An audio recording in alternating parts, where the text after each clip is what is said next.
Un chameau peut valoir plus cher qu'un manoir entier. Un yacht peut ressembler à un gratte-ciel flottant. Et un simple cadeau entre chefs d'État peut être un avion privé à 400 millions de dollars. Avant de plonger dans cet univers où le mot trop cher n'existe tout simplement plus, faites-moi plaisir, likez cette vidéo, abonnez-vous à la chaîne, et dites-moi en commentaire quel objet de cette liste vous semble le plus délirant, parce que croyez-moi, le choix va être difficile. Un homme ordinaire économise pour un appartement. Un prince arabe achète un palais à 300 millions de dollars. Un milliardaire classique roule en Rolls-Royce. Eux la recouvrent d'or massif et en font une voiture à 10 millions de dollars. Certains rêvent de la classe affaires, eux possèdent un Boeing avec chambre privée, salle du trône et douche plaquée or. Bienvenue dans le monde réel des princes, cheikhs et milliardaires du Golfe, où l'argent semble avoir effacé toute notion de limite. Commençons par l'un des visages les plus connus de l'élite du Bayotte, le cheikh Hamdan bin Mohamed, surnommé Fazza. Sa fortune personnelle est estimée à environ 400 millions de dollars, mais ce n'est que la partie visible. La famille royale de Dubaï dans son ensemble serait liée à une fortune d'environ 18 milliards de dollars. Et quand on est dans un tel système, le mot cher change complètement de sens. Sa vie ressemble à un mélange de tradition royale, de sport extrême et de glamour milliardaire, courses hippiques, saut en parachute, photographie, animaux rares, jet privé et une technologie qui semble tout droit sortie d'un film futuriste. Son domicile porte un nom emblématique du pouvoir du Bayotte, le complexe du palais de Zabeel, estimé jusqu'à 500 millions de dollars, un monde fermé derrière ses grilles, marbre, or, salles immenses et réceptions royales où chaque détail existe uniquement pour impressionner. Mais Dubaï n'est qu'une base. Quand il veut échapper à la chaleur du Golfe, Fazza possède un penthouse au Fairmont Pacific Rim de Vancouver, avec plusieurs appartements voisins, portant la transaction totale à environ 55 millions de dollars, réglés en liquide selon la presse. Ce penthouse de 15 000 pieds carrés ressemble davantage à un gratte-ciel privé qu'à un simple appartement. Et il serait allé encore plus loin, en détenant, via des structures d'investissement, des hôtels entiers sur Palm Jumeirah, ne se contentant plus de vivre dans le luxe, mais possédant l'endroit où les autres paient pour s'y sentir riches. Mais avant d'aller plus loin dans ce vertige de chiffres, un petit rappel, si cet univers vous fascine autant que moi, likez la vidéo, abonnez-vous, et dites-moi en commentaire quel palais vous impressionne déjà le plus, parce que la suite ne fait que monter en démence. Chez l'élite du Golfe, les animaux aussi deviennent des symboles de statut. Fazza est connu pour son rapport aux animaux, tigres, lions, éléphants, paons, faucons, chevaux et chameaux. Mais un chameau en particulier a marqué les esprits, acheté selon les rapports pour environ 2,7 millions de dollars, soit le prix d'un penthouse de luxe dans certaines capitales mondiales, ou de dizaines de voitures haut de gamme. Dans le monde arabe, chameaux et chevaux ne sont pas de simples animaux, ils incarnent la tradition, le prestige, la généalogie et la réputation du propriétaire. La fauconnerie occupe une place tout aussi noble, un bon faucon pouvant valoir des dizaines voire des centaines de milliers de dollars, avec des prix de compétition dépassant parfois les 100 000 dollars. Un pur sang associé à son entourage a été estimé à environ 1,8 million de dollars, un montant qui, dans le monde des courses élitistes, peut vite rivaliser avec celui d'un jet privé. Si les animaux relèvent de la tradition, les voitures de Fazza relèvent du choc visuel pur. Sa collection ressemble à un catalogue des voitures les plus chères du monde entièrement recouvert d'or. Une Rolls-Royce Phantom dorée, estimée à environ 8,2 millions de dollars. Une Lamborghini Aventador dorée à environ 7,5 millions. Une Porsche 918 Spyder dorée autour de 5,8 millions. Un Range Rover doré à environ 3,2 millions. Une Lamborghini Veneno Roadster, produite en quantité ultra limitée. Et la pièce la plus spectaculaire, une Mercedes AMG G63 dorée estimée à près de 9,6 millions de dollars.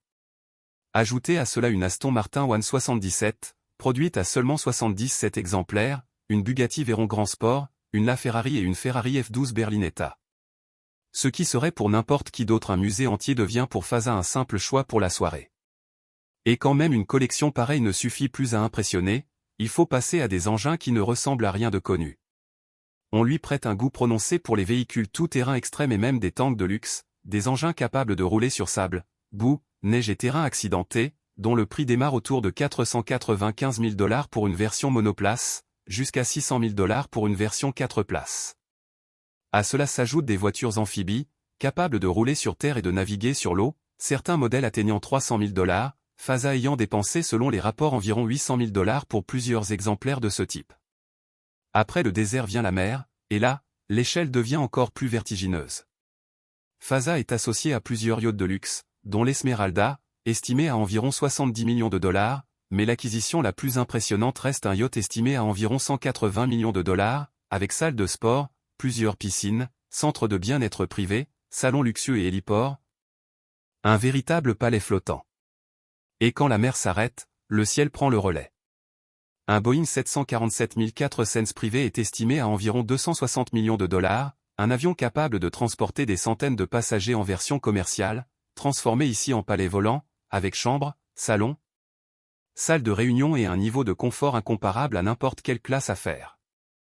Si Fasa incarne le mélange de sport, de palais et de demeures royales, le milliardaire saoudien Turki bin Abdullah, lui, est devenu célèbre grâce à son parc automobile intégralement doré, estimé à environ 22 millions de dollars, rendu célèbre après avoir défilé dans les rues de Londres, Bugatti, Rolls-Royce, Mercedes, Lamborghini, Bentley, Range Rover, tout recouvert d'or comme s'il s'agissait du trésor royal en mouvement. La pièce maîtresse reste sa Bugatti Veyron dorée, estimée à environ 10 millions de dollars, avec son moteur W16 de plus de 1000 chevaux, un 0 à 100 en 2,5 secondes et une vitesse maximale dépassant les 400 km/h. Sa Rolls-Royce Phantom coupé doré est estimée à environ 4 millions de dollars. Son Mercedes G63 AMG 6X6 avoisine les 2,5 millions. Sa Porsche 918 Spyder doré est estimée à 1,5 million. Sa Lamborghini Aventador S doré avoisine 1,2 million. Et il fut même verbalisé pour une amende de stationnement d'environ 110 dollars au volant de l'une de ses voitures à plusieurs millions, un détail presque comique face à une telle fortune. Mais l'anecdote la plus cinématographique reste ailleurs, on lui a longtemps attribué un guépard domestiqué, aperçu à plusieurs reprises aux côtés de ses supercars. Dans le Golfe, posséder un félin sauvage a longtemps été considéré comme un symbole de statut suprême, une manière d'associer richesse et puissance brute. Aux Émirats arabes unis, le luxe fait littéralement partie de l'identité nationale. On prête au cheikh Khalifa bin Zayed Al Nahyan une collection automobile d'environ 200 véhicules, estimée à 100 millions de dollars, incluant des Lamborghini Gallardo, Huracan et Aventador, des McLaren P1, des LaFerrari et de rarissimes hypercars Pagani. Son avion privé serait estimé à environ 120 millions de dollars, avec un intérieur ressemblant presque à une salle du trône. Et sur l'eau trône le yacht Azam, considéré comme l'un des plus grands yachts privés au monde, mesurant environ 180 mètres de long, une échelle qui se rapproche davantage d'un paquebot de croisière que d'un simple bateau de plaisance. Le cheikh Mohammed bin Rachid Al Maktoum, dirigeant de Dubaï, incarne lui aussi cette mesure, avec une collection de voitures dorées, une Porsche 918 Spyder à 5,8 millions, une Lamborghini Aventador à 7,5 millions, un Mercedes G63 à 9,6 millions, une Rolls-Royce Phantom Drophead coupé à 8,2 millions, et une Rolls-Royce personnalisée à leur 24 carats estimée à 14 millions de dollars. Mais sa véritable passion reste les chevaux, fondateur de Godolphin, l'une des institutions les plus influentes du monde des courses hippiques, avec des haras au Royaume-Uni, en Irlande, en Australie et aux États-Unis. Il célèbre souvent ses victoires à bord de son yacht Dubaï, estimé à environ 400 millions de dollars, mesurant 162 mètres, avec piscine, héliport, et même un aquarium et un vivier à homards à bord. Direction maintenant le Qatar, où l'émir Tamim bin Hamad Al Thani dirige l'un des pays les plus riches du monde, sa fortune personnelle se chiffrant en plusieurs milliards de dollars. Sa véritable démonstration de puissance ne réside pas dans son parc automobile mais dans ses cadeaux. Selon la presse, l'émir aurait offert au président turc un Boeing 747-8 estimé à environ 400 millions de dollars, un avion complet avec chambre, salle de réunion et bloc médical. Sur l'eau, le yacht Al Lusail, estimé à environ 500 millions de dollars, mesure environ 123 mètres, avec finitions européennes, bois précieux et cuir, dans un monde où un yacht de quelques millions représente déjà un luxe extrême.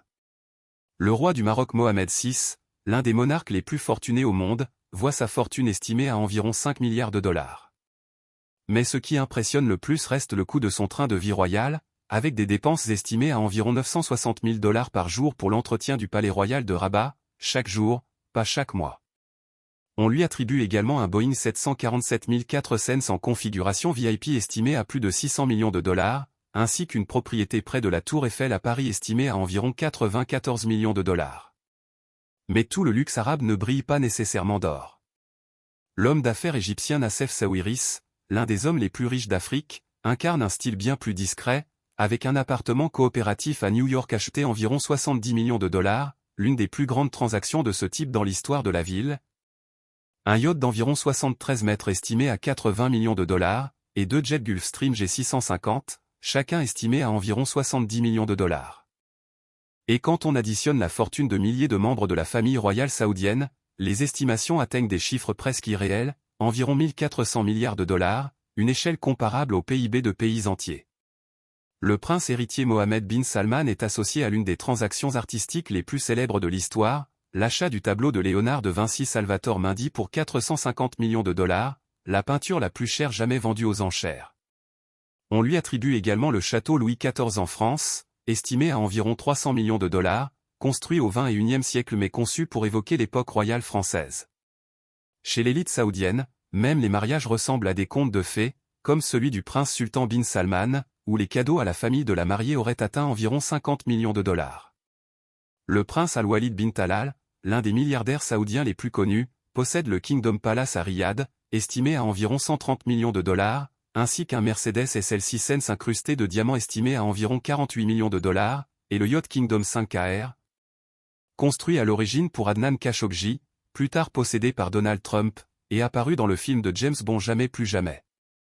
L'élite arabe adore également Londres, avec des propriétés comme Dudley House, liées à la famille royale du Qatar et estimées à environ 400 millions de dollars, ou l'ensemble de résidences de Cornwall Terrace, réunies en un seul mégadomaine estimé à plus de 300 millions de livres, ainsi que des propriétés à Beverly Hills atteignant plusieurs centaines de millions de dollars.